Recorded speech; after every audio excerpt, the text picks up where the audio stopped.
My name is Erik Van Horn. I bought my first franchise in my 20s, and since then, I've owned 6 brands with 25 stores in 8 states. I've also helped 1,000 people find the right franchise for them. People like us who are not cut out for the 9-to-5 and like to work smarter, not harder. How do we find the right franchise, buy it, grow it, sell it, and how do we do it in a way to own the business without it owning us? Those are the questions, and I'm on a mission to give you the answers. Welcome to Franchise Secrets. Welcome to the Franchise Secrets podcast. Erik Van Horn here with Todd Bains. And it says Melissa on your thing. That is your other half. She is off doing other things today, but you both have been in the Franchise Tribe Mastermind with me. We've gotten to know each other there, and you've gotten to know a lot of other people. And I wanted to get you on this podcast because of just the experience that you had as a franchisee in 2 different brands, Massage Envy and Sports Clips. And then just you and your wife are just good people. And I've appreciated getting to know you. And so thanks for coming on. You bet. Thanks for having me, Erik. It's a pleasure to be here. And we just enjoy being a part of the group and learning from you and from everyone else's experience. Dude, it's been a lot of fun. Take us back to, well, give me real quick, like, where are you now? How many Massage Envies do you have, and how many Sports Clips do you have? Well, we did have 3 Massage Envy clinics, and then we just sold 1 this year. So we're back down to 2. We have 1 Sport Clips, in the process of purchasing 7. So by the end of the first quarter, we should have 8 Sport Clips. And then we also have a Regal Pet Resort, our own personal pet resort that we built from the ground up that is not a franchise. And that's not a small pet resort. How big is that? No, it's 22,000 square feet sitting on 2 acres, and we have the capabilities of keeping up to 250 dogs at a time. Wow. I think that's my daughter's dreams. Like, I asked them what they want to do when they grow up, and one of them said a pet groomer. So I think having a pet resort would be their dream. I'm going to have to tell them about that and send them to the website, and they'll become big fans. But I think super interesting, Todd, that we are, who knows where we're at in the pandemic. We say the middle of the pandemic, and hopefully we are in the middle or on the other end of it, but we are sitting here on New Year's Eve. And you just said that you were in the process of you have 1 Sports Clip, acquiring more, or wanting to acquire more. What in the world is going through your mind of wanting to acquire businesses during this pandemic? Because so many people are scared right now. And I'm with you. Like, I'm excited for you. And we talk about it in the mastermind and things like that. But this is not your first rodeo. You guys are successful franchisees, business owners. What is going through your mind wanting to expand right now? Well, like you said, we'd talked about this, and we'd actually announced about 3 to 4 months ago that we're making this purchase. And then the governor of New Mexico, where the majority of these stores are located, shut down the state once again. And so our lender, the bank that was going to finance them, backed out of financing those stores at the time. But it looks like we've found another bank that will go ahead and finance these over the next 6 weeks, and we can get over that hump. But our thinking is this is a perfect time to go ahead and expand if you can find the financing to do it.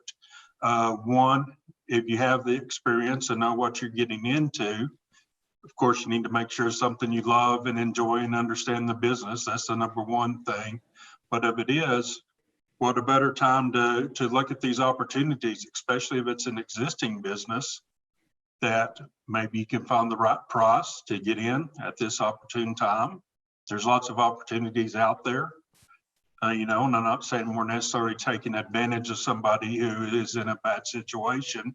Our situation is to where it's a franchisee that we know through Massage Envy and through Sport Clips that he has another opportunity to get into a family business, and he's ready to get out of Sport Clips.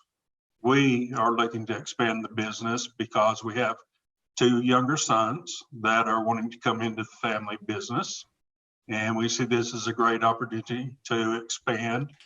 And we are just able to get an appropriate price that we negotiated, and can see using this first quarter as we come out of COVID to get the team built, to get the structure set up properly, and to establish the culture that we'd like to have going into the second quarter and coming out of COVID to really be able to rock and roll. I like that. And as I was just on another podcast, somebody else's podcast, I did 90 minutes on that, kind of going over some stuff. And one of the questions he asked me was about the Solo Salon Studios franchise that I had bought. We built from the ground up and sold for 8 figures within, I think it was about 6 years. Todd, that was like at this time, we bought it at the end of the recession, the last recession. We didn't know it was the end. When we were getting into it, we didn't know it was the end.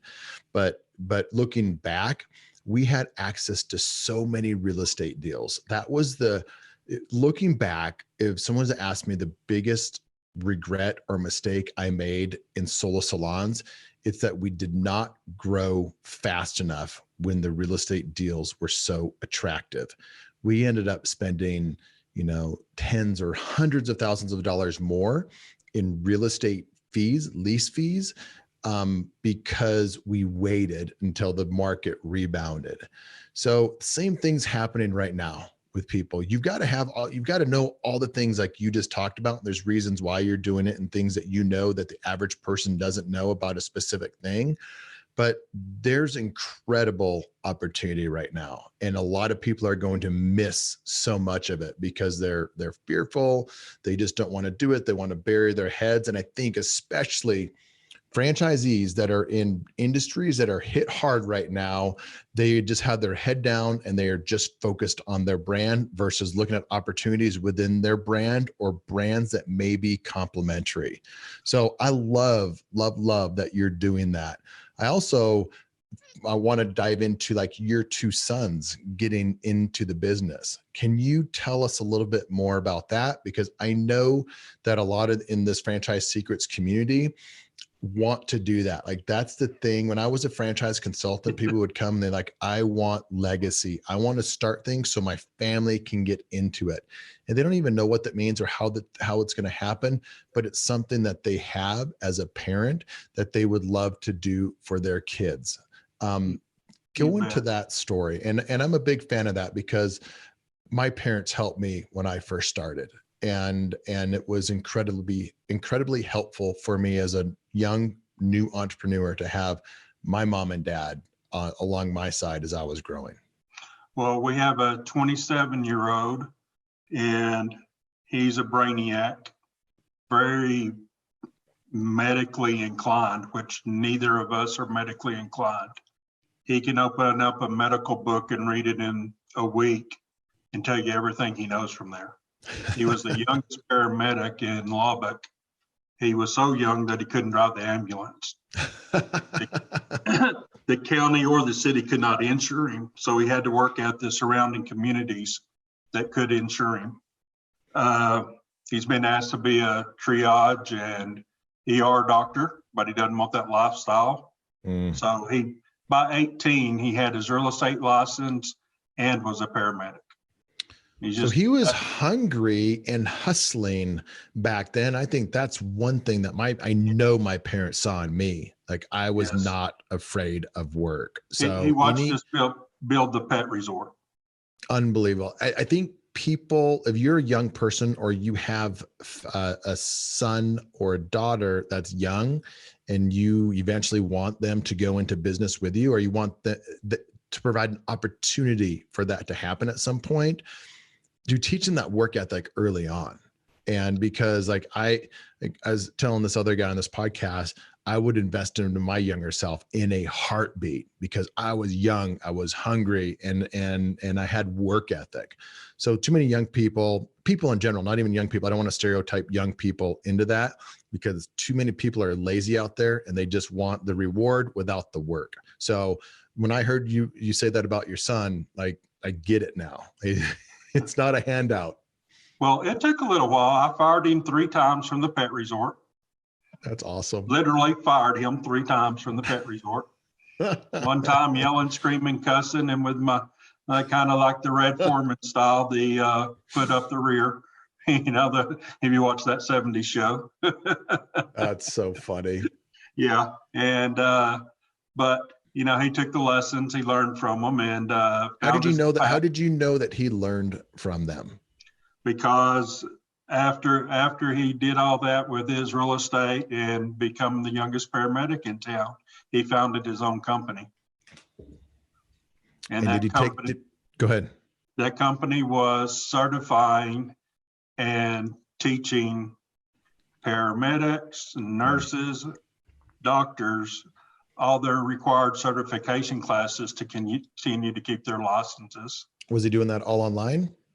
No, in person. In person. And he went out and hustled the business, founded his own website, got his own certifications, even went out and recruited with the police stations, the fire departments, and then went as far as and contacted air bases and made military contacts and all sorts of things. That's cool. I remember other people probably saw that too, didn't they? Other people saw it, because I remember my parents coming to me before we got into, I think it was before we got into business together, or maybe we're getting ready to get into another business together. One of our mutual friends, a family friend that saw me growing up, that knew me when I was a teenager, when I was 13, and saw me grow up and go to college, and then just had a really good insight into my life and saw all of that. He told my parents one day, like, I'm watching Erik, and like, I see what he's doing. And if I could invest, basically what he was saying, if I could invest into Erik, I would put money and I would bet money on Erik. And it was kind of like an aha for my parents, because my parents were always kind of like, we're going to wait. We're not going to partner up with Erik on anything, because he's got to earn it on his own. But once the family friend said something like that, something switched in them. They're like, he has earned it. He has done it. And so, that's interesting. Sometimes as a parent, I want to be able to see that in my kids. I want to be able to do what you're doing, Todd. So like, I'm asking questions, like, because I want to learn from you on this. You learn from me in the mastermind on a little bit. You teach people in the mastermind on a little bit, but like, I'm the student here. So I would love if my daughters at some point wanted to go into business and I could provide that opportunity, but I don't want to do it too soon, right? Because you could crush them. Yes. So then he has since sold that business already. So he's built his first business and sold it. And he's currently back into real estate. And in doing so, Melissa was a realtor for 10 years. And so he and Melissa have reconnected. And so 2 or 3 times a week, they're sitting right here at this computer and they're building their own real estate business together once again. So that's got her back into the real estate business besides everything else we are doing. And in the past quarter, we've added 3 rental properties to our real estate passive income side that, from, as you've listened to Henry Kim and Stephen Verb speak, we're all into Richard's, philosophy of building that passive income besides everything else we're doing with the franchisee building and everything else. And so now Christmas, we gave both sons Rich Dad Poor Dad Volume 1. Let's start. To that point, our 27-year-old and our 22-year-old. Have you guys played the game, cash flow game? We haven't played the cash flow game yet, because their age group, Monopoly was a boring game. Monopoly was a great game for us, but they didn't play Monopoly because they were too busy on the video games. So we haven't played the cash flow game with them yet, but we're getting there. Our oldest son has twin sons that are 6 and a daughter that's 4. So he's married. Our youngest son just got engaged just before Christmas. That's awesome.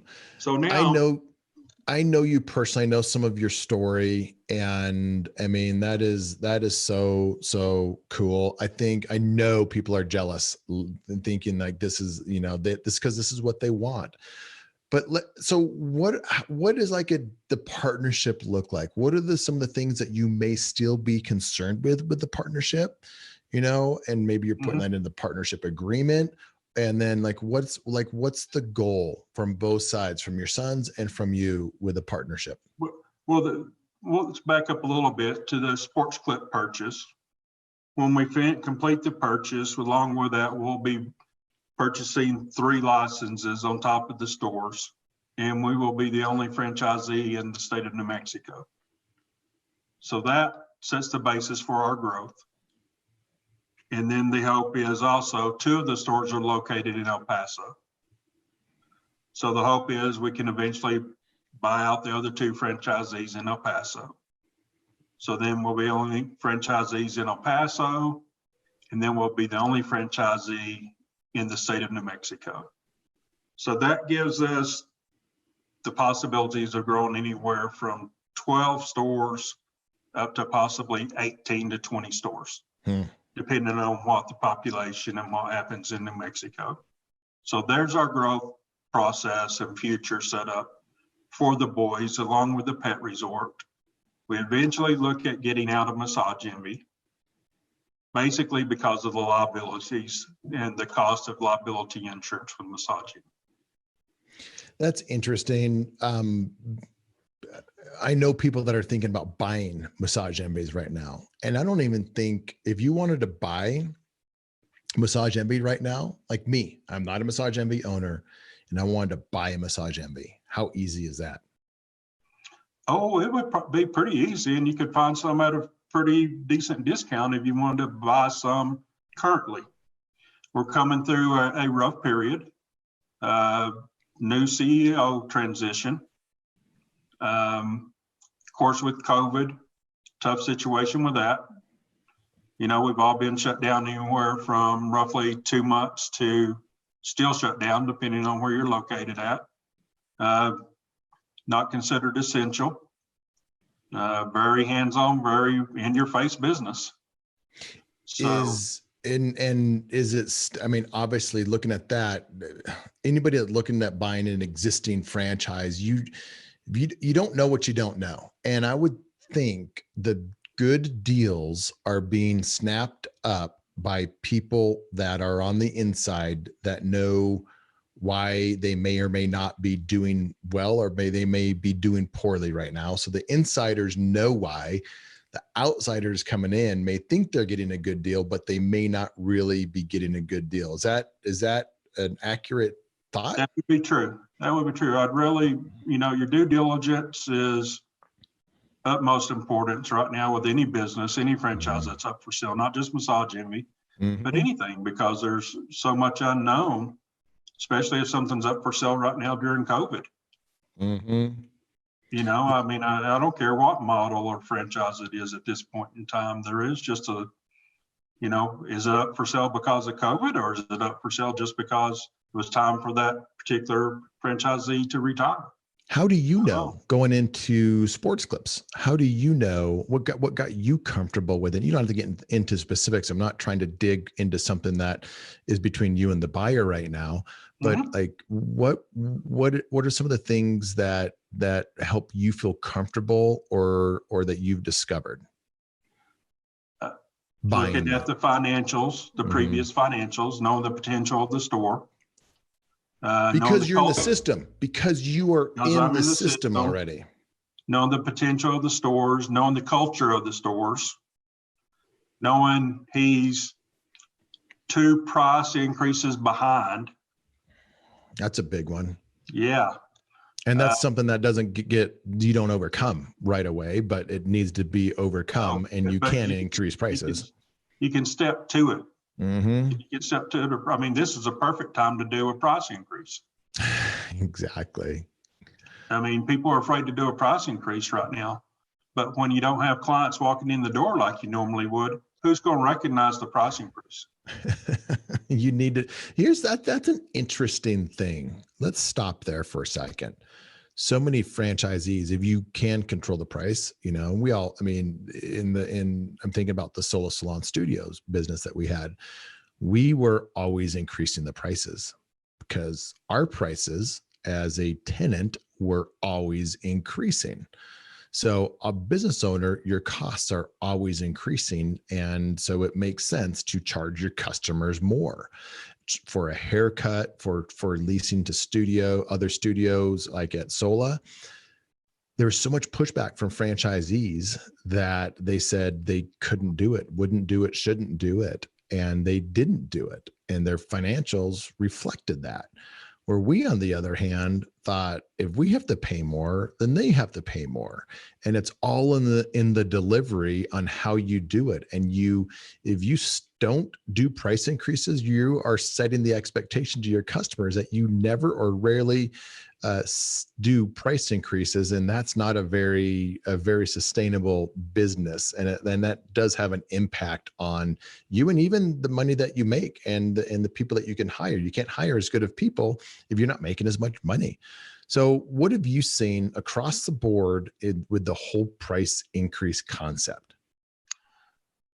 That the better run, whether we want to call them clinics within Massage Envy or stores within the Sport Clip system, and basically even with visiting with the other franchisees within any system, the better run stores within any system or better models are the ones who are not afraid to increase their prices. Yep. It's those that live in fear of raising their prices or even occasionally decrease their prices that are I don't want to say the most poorly run, but when you look at a financial statement, that are hurting more than any others. Yep. That's exactly it. And the other fear is when you're in a situation like a Orange Theory Fitness or Massage Envy, someone who has that membership base, that when you have the opportunity to ungrandfather those that are 5, 7, 10-year members, once you reach that stage, if you have the opportunity to ungrandfather them. That is the best advice I can give you, because we lived with that fear the first opportunity, because we bought existing clinics with Massage Envy, and we scared to death 2 years in going into Massage Envies to do that. But experienced Massage Envy franchisees said, don't hesitate, do it. Yes, you're going to lose 10 to 15%, but after 6 months to a year, you'll be well ahead of the game and you'll have those members back. And they were exactly right. I think the takeaway there is, if you as a franchisee are struggling with price increases, and let's say you are in the 99% of people in the franchise system that are struggling increasing your prices, go to the 1%, find out how they're doing it, why they're doing it, the impact that it's had, the negative sides of it, but learn from them. Do what they're doing, because that's exactly what we did at Sola. We had neighbors that said you can't do it and you shouldn't do it, and they said you can't do it in California because of this, and it didn't matter. There's always excuses, but we didn't buy into that. And our district operational manager is the one that really pushed it. He's like, guys, you've got to do this, because then you just run it out 5 years of not doing price increases or doing it, and the P&L is drastically different. And then you're getting the right customers in there too. If you have someone that's not, you just attract the right customer by doing that, or you keep the right customers. And I believe in the salon business, we just had really good people, and we conditioned them that, we do this much for you, and you anchor it to value. Like, we are providing this for you, we're doing this for you, and our prices increase as a landlord. So, this is just the normal course of doing business. And not only that, we taught them to increase their prices as stylists. So, anyway, I think that was a good tangent that we went on, because a lot of people struggle with that from what I've seen. Somebody told me this just a couple of weeks ago, while we're still on this price increase thing, that based on the experience your brand consistently delivers, your clients have no idea what your competition charges, making price irrelevant. That just, one of those notes I jotted down during that presentation, it just stuck with me when they said that. It reminds me way back when my first franchise, Liberty Tax, one of the sayings, I believe it came from my friend Dan Roman. His saying was, charge more and be worth it. Charge more and be worth it. It was but that was preached from the franchisor. Like, guys, you need to charge more and be worth it. Don't be so concerned with what the lowest competitor is doing out there, because you don't want to be doing what they're doing. Charge more and be worth it. The be worth it part is important. That brings me to just, this year, it's been an interesting year. I started with COVID. COVID hit, everyone was kind of, freaking out. I started providing value in a free Facebook group. And before you knew it, there was like 600 franchisees in that Facebook group. And then, and one of our mutual friends, Ryan Casey, was in there. And I got to know Ryan through some phone calls. And then he and I eventually did like this sales training together. And he's still doing sales training. And you can find him in the Franchise Secrets Facebook group, anybody that wants to find my good friend now, Ryan Casey. But he's incredible at sales training. And he's an Orange Theory fitness guy, Cutco guy. And he and I did a sales training challenge thing. And then you ended up doing more coaching with Ryan. Can you talk to that a little bit about just the value of having an outsider come in and help you with your business that you've been doing for so long? Like how was that? How helpful was it? Sure. So we didn't bring Ryan in. We signed up for Ryan's classes and had our managers take his courses along with us to help improve our membership sales, because that's what we do at Massage Envy. Is when we have guests come in and they finish their massages, we offer them our wellness plan. And our sales had dropped off to anywhere from a low of 8% per month to I'd say somewhere around 14% on average. And we prefer those to be between 18 to 22%, with 18 being the low, and 22% really being where we prefer our minimum to be. But, it had just become monotonous, same training over and over, year after year from Massage Envy. And Massage Envy is not sales oriented. There's not salespeople in corporate sending out the training or anything. And most franchisors aren't, by the way. Most franchisors aren't. They don't have really good sales training or marketing, in their system as a franchisor. So this is not unique to Massage Envy. This is common with franchises out there. So keep going. Yeah. And so Melissa and I both thought we needed someone somewhere to get us to think outside the box. What are we missing? Why are we not making this connection with our guests? What are we doing wrong? Instead of selling, what are we doing to not get our guests to realize what we're really asking them to do is make a commitment to themselves and let us help them on that wellness journey, that path to caring for themselves, and taking that 1 hour a month to come in and get that massage and leave everything else behind. And so that's where Ryan came into play. Was he sent out some surveys, asked us what were our objections, what were we running into, where were the issues, and what were our introduction questions when the guests came in. And so then he took those surveys and he went through them and just studied them and went through everything. And then he held classes on what we were running into. And it all just pretty much amounted to, we weren't making a friend. We weren't making a true personal connection and finding out what that person was really needing and what they were there for. And finding, make it more of a caring situation instead of a sales situation. And our sales, just last week, 2 of our clinics ranked in the top 5 in the region by selling 34% closing rate and 35% closing rate for the week. That's awesome. Yeah. Ryan's a genius with that stuff, and he's way underpriced, which is awesome for people like you and people like me, way underpriced. But he's got a heart to help people. And he's just one, he's in the mastermind too. And people loved him so much. He's in the higher mastermind, the scale mastermind with us. Anyone's interested, if you're a franchisee and you want to know more about the mastermind, go to Franchise franchisetribe.com. And if you want to DM me or instant message me and you just want to have a quick conversation about that, feel free to do that.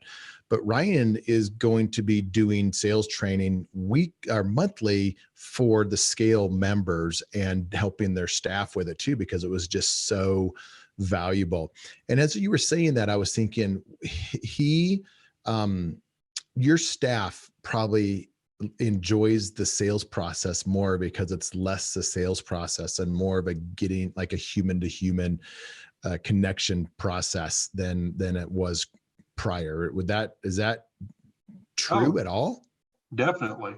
I mean, they're not sitting there thinking, oh, now when this person comes out, I've got to go, when they come out and say, oh, I need to talk to my spouse and I need to go through this, and this about reasons why they don't need to talk to their spouse before they go ahead and become a member, or this person says, I don't have enough time. I need to come up with these 3 things to overcome this objection. They're not thinking like a salesperson as to, how to overcome these potential objections while that person's getting that massage. They're just like, hey, I know Erik now. I know he's got, a wife and daughters, and he lives out on some land, and he enjoys doing this, and he gets on his Peloton and talks to us from his Peloton, and yada, yada, yada. And, and he's on all these calls all the time. So he needs to come in here and just breathe and relax and let one of our therapists pound on him because he's hunched over his microphone all day long, Oh man, that is right. And I took the girl skiing yesterday. I did a Facebook post on that, took my little girl skiing, and my 6-year-old, when she was 5, she was bombing down the mountain, just bombing down the mountain. When she was 6, I think that's when fear kind of kicks in, and we got on and there were tears. And so because of that, I had to put the little thing behind them that I hold on to her with like the strap on a backpack. And that means I'm snow plowing, or how they call it now, pizza, on the way down, which is not good for my knees, not good for my back. And we did that a handful of times. And I'm like, sweetheart, you're going to have to, either we go home or you're going to have to take that off and actually ski like you used to. But 6 years old, she took it off and skied like a champ. But I was thinking a massage would have felt so good yesterday after doing that. So, hey, I want to transition a little bit before we go into just goal setting, planning. We are New Year's Eve right now, and heading out of this crazy year. I did a post on Facebook and just kind of like 2020 was, and people had all kinds of different comments on it. Some people, it was incredible. Some people, it was the hardest year they've ever gone through. People like you and me early on just started to see what it is and see what we're going to do and start planning. And now going into 2021 is no longer a surprise of the world that we live in. And it's like, we've got plans and we're going to be doing some stuff. So what's on your mind as we go into this new year? Pretty much like everybody else, we're of course reflecting on 2020. We've had our goals set. We're looking at a fantastic 2020. January was fantastic. We didn't really understand what COVID was. There's rumors out of California what it was happening, and then whammo, March rolls around and we're shut down. Then all of a sudden it's 2 to 3 months, and here we are at the end of the year. In some states, unfortunately have been shut down, 8, 9 months, maybe 10. Can you imagine that? I mean, that's just hard to believe what some. You and I are seeing it too. You and I are seeing it with our friends that are so impacted. Yeah. And then we talk, even on our community right now, we talk to some of these folks who are like, maybe they didn't retire, but they're just starting their own businesses, but you imagine, somebody 55, 60 years old that just retired and then said, man, I've always wanted to own a restaurant, or man, I've always wanted to do this, and took that retirement money. And at the end of last year went, wow, now I got my own business finally. Here we go. And all of a sudden, bam, I'm bankrupt. Yep. Look at us though. We're still here on our feet. We still got opportunity in front of us, So yeah, it's been a miserable year, but we're still blessed. We're still here. All of us, we're still fighting, and we're still able to say, hey, look at me. my doors are still open, or I have an opportunity to keep my doors open. Some of our newest members here are struggling to keep their doors open that we know. So, hopefully sure. we give them advice and help them, but then we're looking at livelihoods being taken away. Some of us are sitting here, depending on how we feel, after 2 to 3 months, we're like, where'd my constitutional rights go? Yeah. Why can't I not open my business? Why can't I walk down my neighborhood, Mm-hmm. But the thing is, we've all been resilient. We're all stronger than we think we are. And it's all been tested this year. Yep. To some extent, we've all been tested beyond our means in one way or another. And so I'm looking into 2021. Of course, I'm setting my personal goals. That's easy to do as to what I want for myself. Business goals are a little bit different because there's so much unknown. Looks like we're going to have a new president, evidently. We'll see January 20th. When we to the doorstep. We'll see. At least we'll see who's living in the White House then. We don't know. We may not know who our president is, but we'll see who's living in the White House. It may just be locked in head to head right there at the doorstep. Oh, it'll be a fly on the wall. We may need to push odds. Do we take the 74-year-old or 78-year-old, see who pushes this way or that way? But COVID and the vaccines, we're all hoping that, by the first quarter, we'll be able to really, start reopening. Mm-hmm. Then they're saying, the vaccines are behind, already. So there's so much unknown. So I'm just, for my business goals, of course, I'm setting my business goals. Yep. But I'm going to be very flexible with them. You have to be. Yeah, because that's it. So I just recommend anybody out there who's setting their business goals, please put them on a chalkboard, put them on any white erase board, whatever you want to call it, because there's just too much unknown for us to sit there and say, I have to do this or I have to be that way within your business. What do? Go back and look at a 2017, 2018, or 2019 and say, this is my goal? I don't know where you go with it. Or do you look at 2020 and say, hey, each month I want to increase 3% or 5% from what I did do? It's just so hard to do that right now. It is. We do get reopened. So that's my main thing is I want to be flexible. I'm going to encourage my staff each and every day. I'm going to be behind them. So as far as that, my personal goals as a leader for my business, number one thing is instead of continually going in and saying, how are you or how's your day? I'm going to start going in and saying, tell me something good. So when I see you, Eric, I want you to hold me accountable. When I say, how's it going? What's up? You correct me and get to know. Like one of the things that I've want to do more of is get to know people. Like people that are working for me. Like really get to know what's going on in their lives. In the mastermind, we've had a couple different calls just to get to know each other, and I got to know things about you that I would never have been able to get to know if we hadn't been kind of intentional. And you were intentional on that. But that's how you really get to know people. So that's one of the things for me, even with the people that are working for me. Like I want them to know that I want to know them. Yeah. And that just tell me something good is something I picked up in the last few weeks too, is we just get in the habit of how is your day or how are you? And, tell me something good. That makes people think of, hey, not something down or something bad news or something else. It's like, hey, it makes them think of something happy or something that's really just occurred to lift them up. Makes them bring good vibes and good thoughts to themselves. So, and then something else is I want to be the best decision my employees have ever made. I like that. Well, go ahead. Lastly, I just want to give more this year. Give more.